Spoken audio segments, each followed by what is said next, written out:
Hello everyone, this is experiment number 5, cold working and annealing.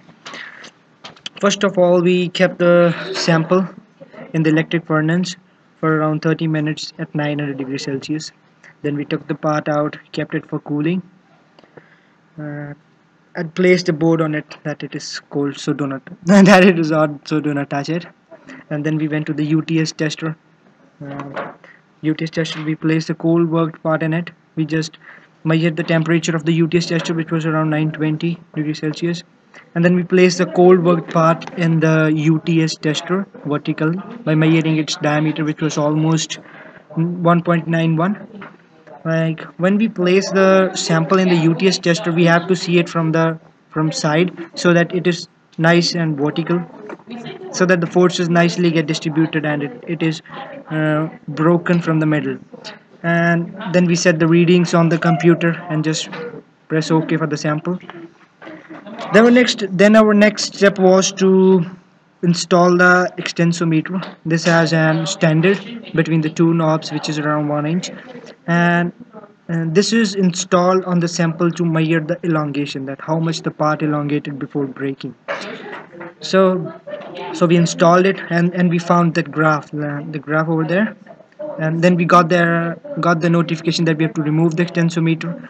Then we removed it, and we further continued the process, and we started getting the graph, like you see there.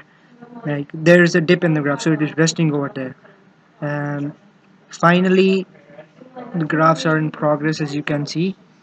So right now the sample is experiencing some force, and now the sample breaks. So we have got a final graph. We will save it as PDF file, and we noted that in cold worked it has less yield strength. And and, and the, the next one was for the annealed part. We UTS tested it, like we cleaned the annealed part nicely so that we can get nice and fair reading.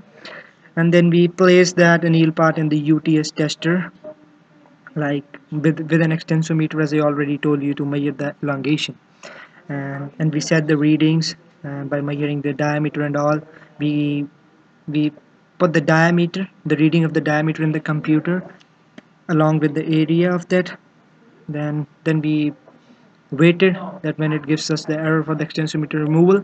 So there you go, that we removed the extensometer.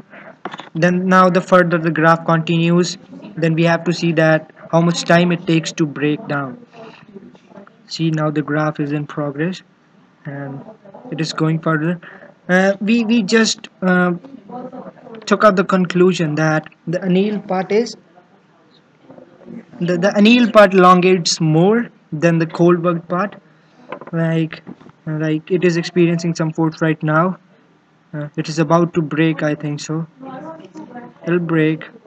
Let's see when it does so.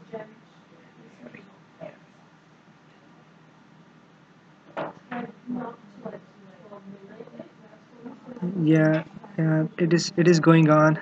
Let's see when it breaks.